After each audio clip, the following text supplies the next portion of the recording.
हिंदी में यूपीएससी की तैयारी से संबंधित प्रोग्राम्स को देखने के लिए सब्सक्राइब करें स्टडी IQIAS हिंदी। नमस्कार साथियों, भारत के सुप्रीम कोर्ट में इस हफ्ते कुछ ऐसा हुआ, इनफैक्ट कल ही कुछ ऐसा हुआ जो बहुत कम होता है, और जब भी होता है तो भारत के संवैधानिक इतिहास में दर्ज होता है।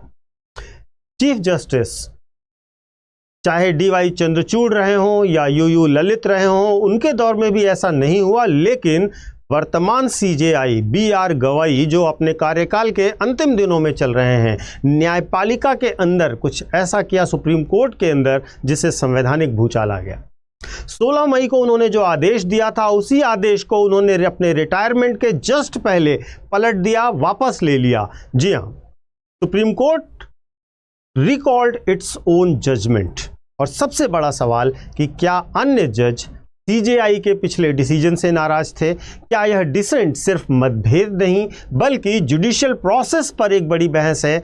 आज हम इस वीडियो में समझेंगे कि फैसला वापस क्यों लिया गया, वन शक्ति जजमेंट में ऐसा क्या हुआ था कि सुप्रीम कोर्ट ने खुद अपना फैसला पलट दिया और जस्टिस उज्ज्वल भुयन ने इतनी कड़ी असहमति क्यों दर्ज की थी। यहाँ पर ध्यान रखिएगा, यह डिसीजन था पहले 16 मई 2024 का, और इसको आज कल बदल दिया गया है और चीफ जस्टिस ऑफ इंडिया ने अपने आदेश को वापस लिया है और अपने ऑर्डर को रिकॉल किया है।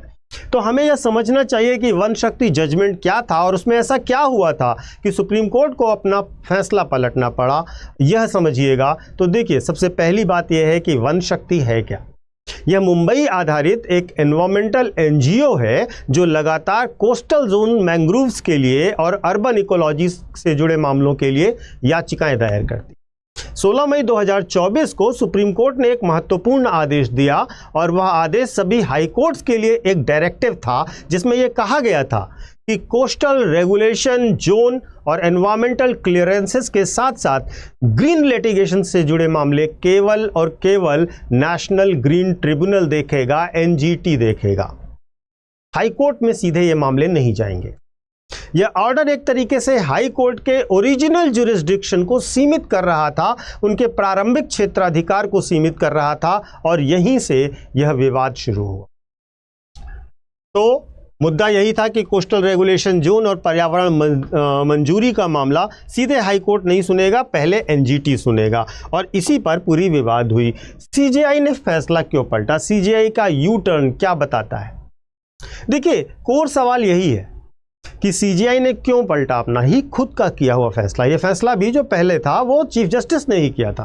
तो इसके कई सारे रीजंस हैं। पहला रीजन जो है वह है ज्यूरिसडिक्शनल एरर हो रही थी इसमें हाई कोर्ट की शक्ति जो अनुच्छेद 226 के अंतर्गत उसको प्रशासनिक आदेश से कम करने का प्रयास किया गया था सुप्रीम कोर्ट के द्वारा। देखिए, हाई कोर्ट्स भी कॉन्स्टिट्यूशनल कोर्ट्स हैं जैसे कि सुप्रीम कोर्ट है। 226 के अंतर्गत उसको रिट ज्यूरिसडिक्शन यानी रिट क्षेत्राधिकार मिलता है, और कोई एडमिनिस्ट्रेटिव ऑर्डर उसे रिस्ट्रिक्ट नहीं कर सकता, उसे सीमित नहीं कर सकता। 16 मई का आदेश ऐसा लगता था कि जैसे हाई कोर्ट के अधिकार को बाईपास किया जा रहा है 16 मई के आदेश के द्वारा। दूसरा रीजन जो है वो है प्रोसीजरल एम्बिग्विटी होती है। मूल बेंच को सूचित किए बिना आदेश पारित किया गया था, जो कि एक प्रक्रियात्मक गलती थी। रिकॉलिंग ऑर्डर में चीफ जस्टिस गवाई ने स्वीकार किया कि आदेश को लेकर के जो प्रक्रियागत भ्रम था वह बना के रखा गया, मूल बेंच को उसकी जानकारी नहीं दी गई। रीजन नंबर 3 है NGT की सीमाएं। NGT की अपनी सीमाएं हैं। नेशनल ग्रीन ट्रिब्यूनल जो है NGT एक्ट के अंतर्गत कहा गया है कि NGT केवल एनवायरमेंटल कानूनों की वॉयलेशन की सुनवाई कर सकता है, जो पर्यावरणीय कानून है उनके उल्लंघन की सुनवाई कर सकता है। कॉन्स्टिट्यूशनल क्वेश्चंस की सुनवाई का अधिकार NGT को नहीं दिया गया है NGT एक्ट में।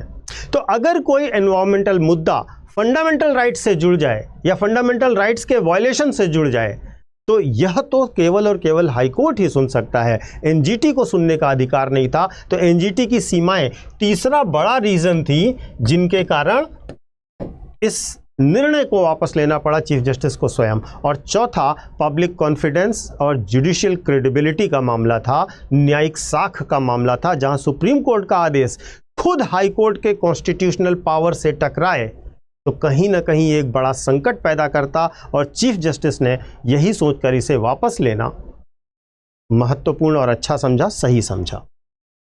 अब मुद्दा यह है कि जस्टिस उज्जवल भुयान की कड़ी असहमति क्या थी। वास्तव में उन्होंने 97 पन्नों का असहमति पत्र 16 जून के डिसीजन के बाद दिया था। उन्होंने कहा था कि ये जो डिसीजन दिया गया है यह 3 बड़े तर्कों के कारण गलत है। पहला बड़ा तर्क था कि कॉन्स्टिट्यूशनल कोर्ट्स जो भी हैं, जो संवैधानिक न्यायालय हैं, उनको प्रशासनिक निर्णयों के द्वारा, प्रशासनिक आदेशों के द्वारा उनके अधिकारों को परिसीमित करना गैर संवैधानिक है। दूसरा जो उन्होंने रीज़न दिया वो कहीं ना कहीं जो पर्यावरणीय न्याय है, जो दूसरा उनका बड़ा मुद्दा था, बड़ा पॉइंट था, वह यह था कि पर्यावरणीय न्याय जैसे मामलों को केवल एक जगह पर केंद्रित कर देना बहुत ही खतरनाक साबित होगा। अगर हर ग्रीन केस एनजीटी में जाएगा तो जुडिशियल रिव्यू और डिसेंट्रलाइज्ड जस्टिस खत्म हो जाएगा।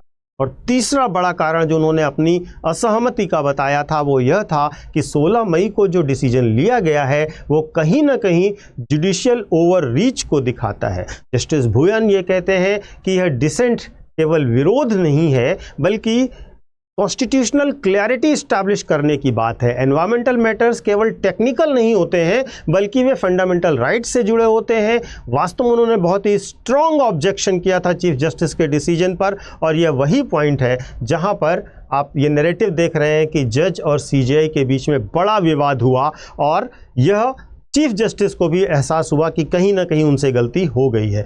लेकिन वास्तव में यह एक इंस्टीट्यूशनल डिसएग्रीमेंट था, पर्सनल कन्फ्लिक्ट कोई नहीं था।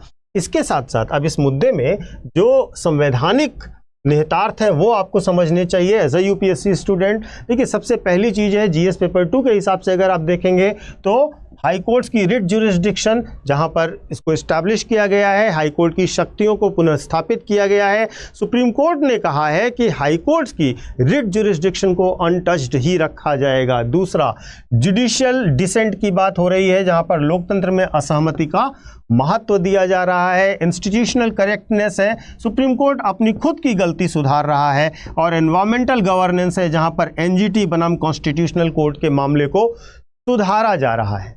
न्यायिक उत्तरदायित्व और पारदर्शिता की मिसाल के तौर पर इस निर्णय को, अपने निर्णय को पलटने को लिया जा सकता है, जो कि एक रेयर है जब सुप्रीम कोर्ट अपने निर्णय को इतनी जल्दी स्वयं वापस ले रहा है। तो आखिर सीजेआई ने फैसला क्यों पलटा, इसका बहुत सिंपल और एक लाइन में अगर आप जवाब देना चाहें तो यह है क्योंकि सुप्रीम कोर्ट को यह लगा कि 16 मई का आदेश कहीं ना कहीं हाई कोर्ट्स की कॉन्स्टिट्यूशनल पावर से टकरा रहा था, उसको सीमित कर रहा था, और इसीलिए जस्टिस उज्जवल भुयान बहुत नाराज थे। क्योंकि उन्होंने साफ साफ कह दिया था कि कॉन्स्टिट्यूशनल कोर्ट का अधिकार टेक्निकल बॉडीज को देकर जुडिशियल रिव्यू को कमजोर करना संविधान की आत्मा पर हमला है। तो वन शक्ति का फैसला केवल एक केस नहीं है, यह भारत की न्यायपालिका के मूल ढांचे का एक बड़ा रिफ्लेक्शन है। अगर आपको जुडिशरी, पॉलिटी और कॉन्स्टिट्यूशनल लॉ की थोड़ी समझ चाहिए तो इस जजमेंट को आगे आने वाले सालों में आप रेफरेंस के तौर पर यूज़ करते रहेंगे। आपको यह रेफरेंस के तौर पर यूज़ करने में बहुत मददगार होगा क्योंकि यह जीएस पेपर 2 का एक बड़ा महत्वपूर्ण मुद्दा होने जा रहा है। एज अ केस स्टडी भी आप इसको बहुत अच्छे से इस्तेमाल कर सकते हैं। अब आप बताएं कि इस निष्कर्ष में आप क्या कहेंगे कि यह संघर्ष है या मजबूती है। तो न्यायिक असहमति संस्था की कमजोरी नहीं होती बल्कि लोकतंत्र की मजबूती का प्रतीक होती है, जो कि चीफ जस्टिस बी.आर. गवाई ने अपने रिटायरमेंट से पहले एस्टैब्लिश की। इसके बाद एक छोटा सा अनाउंसमेंट उन बच्चों के लिए जो बच्चे, पहले आप हमारा टेलीग्राम चैनल जान लीजिए, यूपीएससी मेंटोर पंकज सर। आप इस टेलीग्राम चैनल को ज्वाइन कर सकते हैं सभी करंट अफेयर्स के वीडियोस के लिंक के लिए मेरे। इसके साथ अनाउंसमेंट उन बच्चों के लिए जो 2026 में यूपीएससी की तैयारी करना प्री देना चाहते हैं, और उनके लिए हमारा success in prelims batch launch हो चुका है। ये 2026 के प्री के लिए है। ये एक क्रैश कोर्स है जिसमें आपके पूरे कोर्स को रिवाइज कराया जाएगा from basic to advance level with current affairs updates. इसमें प्रतिदिन टेस्ट होंगे, सब्जेक्ट वाइज टेस्ट होंगे, कंप्लीट जीएस के टेस्ट होंगे और सीसैट के टेस्ट होंगे। साथ ही साथ आपको स्टडी मटेरियल दिया जाएगा, डेली क्लासेस दी जाएंगी। तो ये सारी सुविधाएं, आपका जो पूरा कोर्स आपने पढ़ा होगा पिछले 1 साल में, प्री से पहले अपने आप को बेहतरीन ढंग से ब्रशअप करने के लिए ये सक्सेस इन प्रीलिम्स बैच है। इसे ज़रूर ज्वाइन कीजिए अगर आपने अभी तक कोई बैच नहीं ज्वाइन किया है। इस बैच में एडमिशन आपको थोड़े समय यानी कि 20 तारीख तक ही मिलेगा और 20 नवंबर के बाद इसमें आपको एडमिशन नहीं मिलेगा। तो जल्द से जल्द इसे ज्वाइन कीजिए और अपनी तैयारी को एक बेहतर स्वरूप दीजिए, अपने आप को सफलता तक ले जाइए। Thank you so much. Hindi में यूपीएससी की तैयारी से संबंधित प्रोग्राम्स को देखने के लिए सब्सक्राइब करें स्टडी IQ IAS हिंदी।